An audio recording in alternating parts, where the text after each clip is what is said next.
तपाईहरुलाई क्लास 8 को साइन्स को यूनिट 3 सिंपल मेथड चैप्टर को एक्सरसाइज गरिदिनेछु। ल अब एक्सरसाइज स्टार्ट गरौँ ल। Let's begin this video. First number, fill in the blanks with the appropriate words. A number, the point at which a lever is fixed is called fulcrum. In a lever, effort into effort distance is equal to load into load distance. C number, mechanical advantage is equal to load into effort, load or effort. D number, velocity ratio is equal to effort distance or load distance. Oh sorry, after that we will go over in 2 number. Okay, okay, in 2 number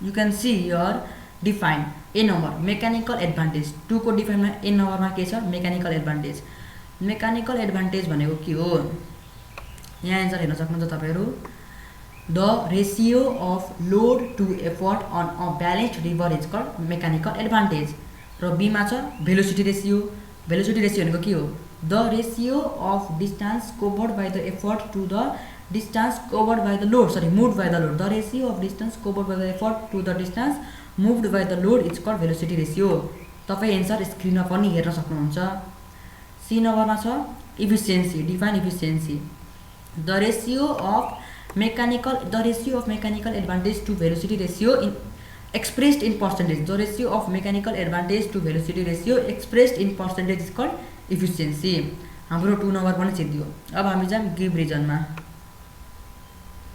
okay very slowly जानुपर्छ ल कस्तो okay you can see here first question छ यहाँ wait for a minute okay तपाईहरु यहाँ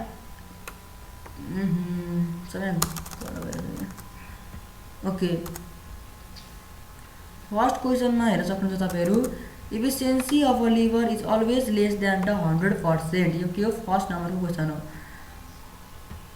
efficiency of a lever is efficiency हो यहाँ अलिकति मजाले भएन so for this I will sorry okay म यसको आन्सर देखाइदिने छु यसको आन्सर हो efficiency यहाँ हेर्न सक्नुहुन्छ efficiency of a lever is always less than the 100% because mechanical advantage is always less than the velocity ratio due to friction. अब हामी जाम बी नम्बरमा थोरै यहाँ अनडिफिकल्टी भएकोमा तपाईहरुलाई माग्दछु बी नम्बरमा जाम बी नम्बरमा छ the blades of metal wait okay the blades of a metal cutter are shorter than that of blades of paper cutter scissor यसको आन्सर हुनेछ यहाँ हेर्न सक्नुहुन्छ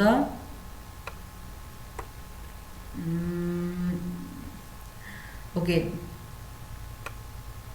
in order to cut the metals we need more energy and effort if the effort distance is greater than the load distance there will be the magnification of force and the metals would easily pull cut so the blade of a metal cutter is shorter than that of scissors used by tailors or you can say so the blades of a metal cutter are shorter than that of blade of paper cutter scissor than that of blade of paper cutter scissor or than that of scissor used by tailors here is okay माने हो यहाँ so the blade of a metal cutter is shorter than that of blade of paper cutter scissor पनि लेख्दा हुन्छ त्यही नै लेख्नु पर्छ अलिकति म सताइदिने छु लेख्नुहोस् अलिकति so the blade of a metal cutter is shorter than that of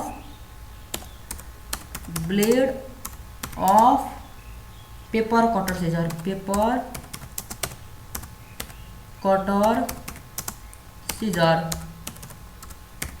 okay this is your answer okay after that we will go our C number there is given it will be easier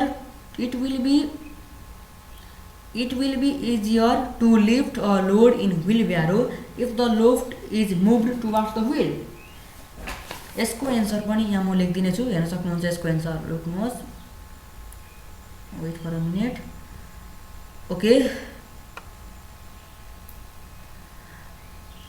यो B नम्बरको answer हो अब म तपाईहरुलाई C नम्बरको answer लेखाइदिन्छु B नम्बरको answer फेरि हेर्नुहोस् कपी गर्नुहोस् त्यहाँबाट भिडियो पज भएर बुझ्नु भएन भने अब बी घेङ्ग्राटिङमा पनि यहाँ देखिन्छ तपाईहरुलाई यहाँ पनि हेर्न सक्नुहुन्छ एफिसिएन्सी अफ लिभरको यो भयो अनि बी नम्बरको आन्सर यो भयो फुल एक्सप्रेसमा फुल क्यापिटल लेटरमा। अब सी नम्बरको जाऊँ हामी। Okay C number okay C नम्बरमा क्वेसन थियो, तपाईँ आफ्नो बुकमा हेर्नुहोस्।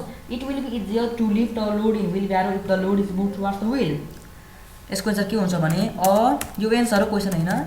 A wheelbarrow is a second class lever. A wheelbarrow is a second class lever. A wheelbarrow is a second class lever. It has load in between effort and fulcrum. It has load in between effort and fulcrum.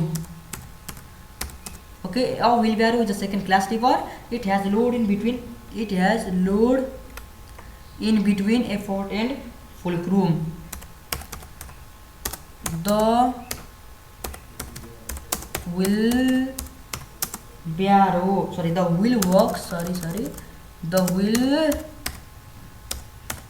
the wheel works is a fulcrum. The wheel works is a fulcrum. The wheel works is a fulcrum. A wheelbarrow is a second class lever. It has load in between effort and fulcrum. The wheel works is a fulcrum. If we shift the load towards wheel, if we shift the load towards wheel, if we shift the load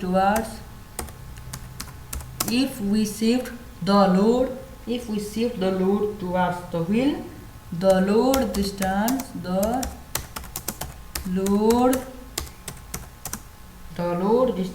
decreases and effort gets multiplies. The load distance decreases and the effort gets multiples.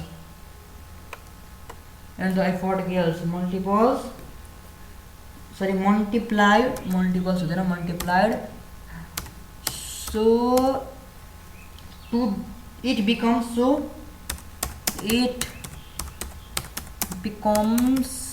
easier. So it becomes easier to lift a load in wheelbarrow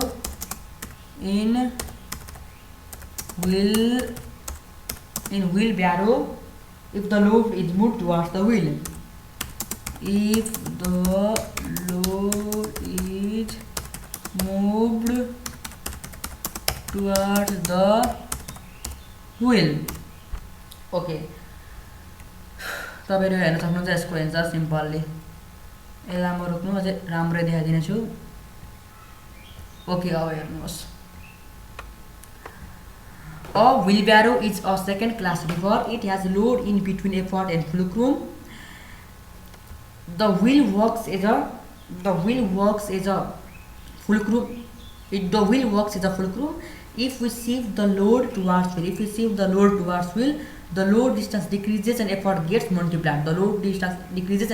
multiplied. So it becomes easier to lift a load in wheelbarrow if the load is moved towards the wheel. यो भयो हाम्रो be नम्बरको answer. Okay sorry C नम्बरको answer हाम्रो। अब give reason पनि हाम्रो सिद्धियो। अब हामी जाम 4 नम्बरमा। 4 नम्बरमा दिएको छ give two differences between mechanical advantage and velocity ratio. Okay mechanical advantage velocity ratio. यसको एन्सर आफै गर्नु, तर यसको म एन्सर चाहिँ भनिदिन्छु, गर्न चाहिँ आफै गर्नु। मेकानिकल एडभान्टेजको पहिलो पोइन्ट सुन्नु। The ratio of load lifted to the effort applied in a simple machine is called mechanical advantage, or the ratio of load to effort on a balanced lever. The ratio of load to effort on a balanced lever is called mechanical advantage. It means that सुरुमा तपाईहरु mechanical एडभान्टेजको define लेख्नु अनि velocity रेशियोको define लेख्नु। त्यसपछि 2 नम्बरमा दोस्रो नम्बरमा अरु नै केही पोइन्ट हाल्दिनु। मेकानिकल एडभान्टेजको डिफाइन के हो? The ratio of load to effort on a balanced lever is called mechanical advantage. र velocity ratio को डिफाइन के हो? The ratio of distance covered by the effort to the distance moved by the load is called velocity ratio. हो यो हाम्रो पहिलो point define भइहाल्यो। अब मेकानिकल एडभान्टेजको सेकेन्ड पोइन्ट हुन्छ it is affected by friction र भेलोसिटी रेसियोको सेकेन्ड पोइन्ट हुन्छ र सेकेन्ड पोइन्ट लेख्न सक्नुहुन्छ mechanical advantage is affected by friction र velocity ratio is not affected by friction. मेकानिकल एडभान्टेजको दुईटा पोइन्ट के भयो first point the ratio of load to effort on a balance paper is called mechanical advantage it is affected by friction. Velocity रेसियोको it the ratio of distance covered by the effort to the distance move by the load is called velocity ratio. Velocity ratio is not affected by friction. हाम्रो यो difference पनि भइसक्यो। अब हामी जाऊँ 5 नम्बरमा। 5 नम्बरमा के दिएको छ the mechanical advantage of a lever is 4 what does it mean. The mechanical advantage of a lever is 4 what does it mean. Okay don't worry यसको एन्सर पनि म तपाईँलाई यहाँ लेखिदिन्छु। ओके रातैबाट देखाइदिन्छु ल। र कति नम्बरको क्वेसन यो मलाई हेर्न दिनु 4 number. Okay 4 number question right. Okay sorry 5 number 4 नम्बरको त भनिसकेको छु 5 नम्बर क्वेसन हो यो। Okay the mechanical advantage of a lever is 4 what does it mean. Okay mechanical answer लेखिदिएछु मेकानिकल एडभान्टेज सरी कस्तो mechanical advantage of a lever is 4। Mechanical advantage of a lever is 4 means 4 means भएछ sorry means mechanical advantage of a lever is 4 means that while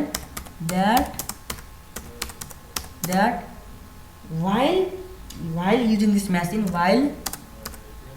while using this machine mechanical advantage of a lever is 4 means that while using this machine the load lifted is 4 times than the effort applied। यो भयो 5 नम्बरको answer. अब 6 नम्बरमा जाऊँ ल। 6 नम्बरमा के छ 6 नम्बरमा छ 2 men are trying to carry a wooden pole if one of them is weaker than other how can they carry the pole hence making a small load for the weak man।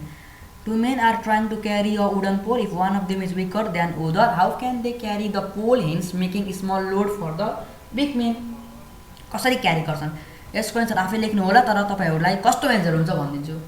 सिम्पलमा भन्दाखेरि यिनीहरु कसरी क्यारी गर्न सक्छन् भने जुन strong man थियो त्यसले त्यो पोल चाहिँ बिचबाट उठाएर र जुन विक म्यान थियो त्यसले चाहिँ त्यो पोल लास्ट इनबाट भनेको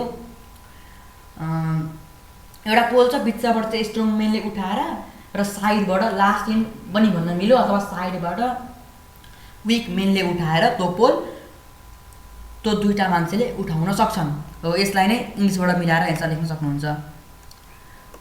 बुझ्नुभयो भनेको स्ट्रङ र विक म्यान छ स्ट्रङ म्यानले चाहिँ त्यो पोल बिचबाट उठाएर मिडलबाट उठाएर र विक म्यानले चाहिँ त्यो पोल इन्डबाट उठाएर त्यो पोलको इन्डबाट लास्ट इन्डबाट अथवा साइडबाट उठाएर त्यो पोल दुईटा म्यानले चाहिँ उठाउन सक्छन्। कसरी उठाउन सक्छन् स्ट्रङ म्यानले चाहिँ बिचबाट उठाएर र विक म्यानले चाहिँ लास्ट इन्डबाट साइडबाट उठाएर दुईटा मान्छेले चाहिँ त्यो पोल उठाउन सक्दै रहेछन्। हो यसलाई नै मिलाएर यसको एन्सर लेख्नुहोस्। यदि आएन भने कमेन्ट बक्स आएन भनिदिनुहोस् त्यसको एन्सर म तपाईहरुलाई रिप्लाईमा दिनेछु। ओके ल 7 नम्बरमा हेर्नुहोस् solve the following numerical problems. A number a load of 400 and is lifted up by an effort of 100 and if load distance is 20 cm what will be the effort distance answer 88 cm। Okay ल ए नम्बरको चाहिँ answer गरिदिन्छु ल। ए नम्बरको गर्दै भने be र C त एउटै नै हो ए नम्बरको गरिदिन्छु बी र सी आफै गर्नु ल। ए नम्बरको एन्सर हेर्नु है कसरी गर्ने। Okay wait for a minute. Okay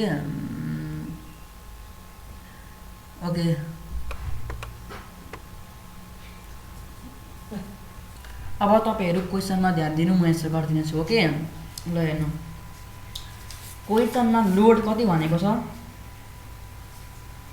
क्वेशनमा load कति भनेको छ? 20 centimetre I think. Yes yes, load distance 20 centimetre भनेको छ। ओके, ल अब हामी सुरुमा लेखौं लोड डिस्टेंस। लोड डिस्टेंस इसको सिम्बल के हुन्छ? एलडी हो। अब लोड डिस्टेंस कति भनेको छ क्वेशनमा? Easily 20 centimetre, right? 20 centimetre. 20 centimetre भनेको के हो? 0.2 सेन्टिमिटर। 0.2 सेन्टिमिटर। 0.2 सेन्टिमिटर भनेको load distance is equal to 20 centimetre is equal to 0.2 centimetre, right? After that you can see here, wait for a minute, load distance body, effort distance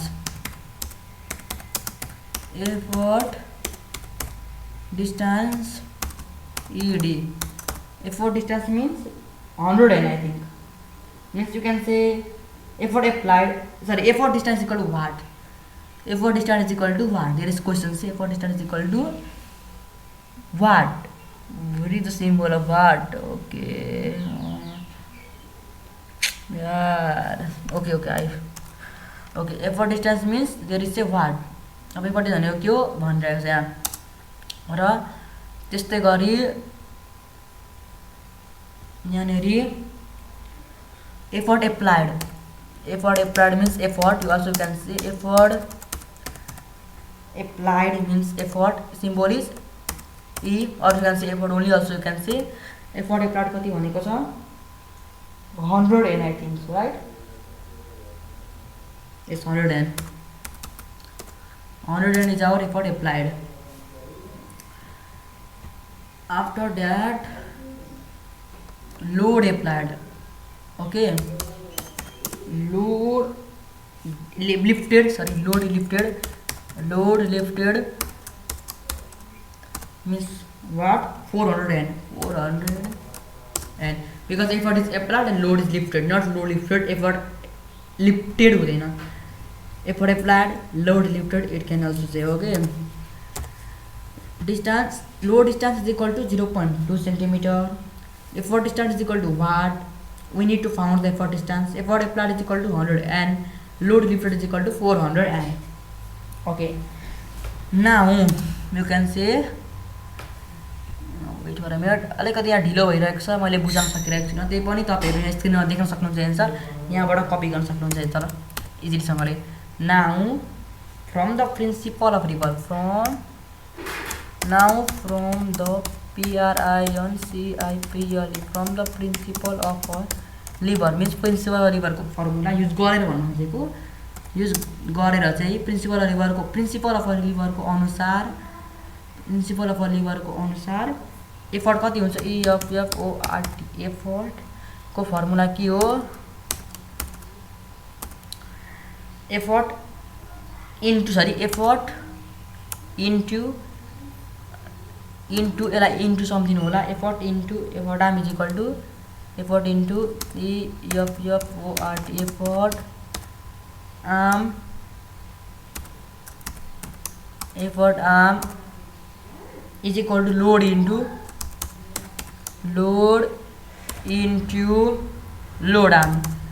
load arm. Wait for us 1 minute. Okay, sorry. Okay, effort into effort arm is equal to load into load arm. यो के को formula भयो? हाम्रो principal of liver को हाम्रो यो formula भयो। Okay, it means like that, effort applied is equal to 100 and load distance is equal to 0.2 meter, load lifted is equal to 400 and effort distance is equal to what? And now from the principal lever, effort into effort distance, or you can say effort into effort arm is equal to load into load distance, or you can say load into load arm. This is the formula. Effort into effort distance is equal to load into load distance, effort into effort arm is equal to load into load arm. This is the formula. अब effort भनेको कति दिएको छ 100 त्यसपछि effort distance निकाल्नु भनेको छ effort distance दिएको छैन लोड भनेको कति दिएको छ 400 okay after that load arm कति दिएको छ 0.2 अब हामी यसलाई गरौँ त ओके अब एफर्ट डिस्टेन्स भन्दाखेरि अब कति हो रहेछ effort distance is equal to 400 into यसलाई इन्टु सम्झिनु 0.2 डिवाइडेड बाई 100 अनि एन्सर कति हुन्छ 0.8 metre 0.8 metre is equal to 80 centimetre this is our answer okay हेर्नुहोस् यहाँ एन्सर ओके हेर्नुहोस् load distance is equal to 20 centimetre is equal to 0.2 centimetre effort distance is equal to what effort applied is equal to 100 and load lifted is equal to 400 and now from the principle of lever effort is into effort arm is equal to load into load arm 100 into AD is equal to effort distance is equal to 400 into 0.2 effort distance is equal to 400 into 0.32 divided by 100 is equal to 0.8 meter is equal to 80 centimeter र बाँकी रहेको question तपाईहरु आफै गर्नु होला ल आजको लागि दिन bye bye tata see you